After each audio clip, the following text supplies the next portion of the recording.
আসসালামু আলাইকুম সুপ্রিয় মৎস্য চাষী ভাই ও বন্ধুরা, আশা করি সকলে ভালো ও সুস্থ আছেন।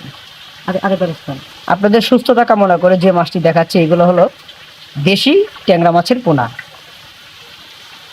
তো মূলত দেশি জাতীয় ট্যাংরা মাছের পোনা আপনারা কিভাবে মূলত পুকুরে চাষ করি, যা 5 থেকে 6 মাসে প্রতি মাছের ওজন যা এবার ইচ্ছে 15টা থেকে 20টা পিস 1 কেজিতে বানিয়ে বিক্রি করতে পারবেন দেশি ট্যাংরা মাছের পোনা। এখন যে মাছগুলো দেখতে পাচ্ছেন এগুলো কেজিতে হলো 4,000 থেকে 3,000 থেকে 4,000 লাইনের দেশি জাতীয় ট্যাংরা মাছের পোনা।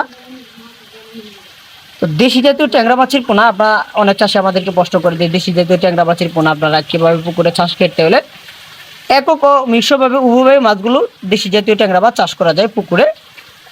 ঘন পরিবেশে ও পাতলা পরিবেশে উভয় মাছগুলো চাষ করা যায়। তো দেশি ট্যাংরা মাছের পোনা আপনারা চাইলে পুকুরে এককের ক্ষেত্রে কালচার করতে হলে 700 থেকে 800 পিস মাছ আপনারা কালচার করতে পারেন পুকুরে এককভাবে। আর মিক্সর ক্ষেত্রে প্রতি শতাংশ অন্য মাছের সাথে কালচার করতে হলে 150 থেকে 300 পিস মাছ আপনারা কালচার করতে পারেন অন্য মাছের সাথে দেশি জাতীয় ট্যাংরা মাছের পোনা।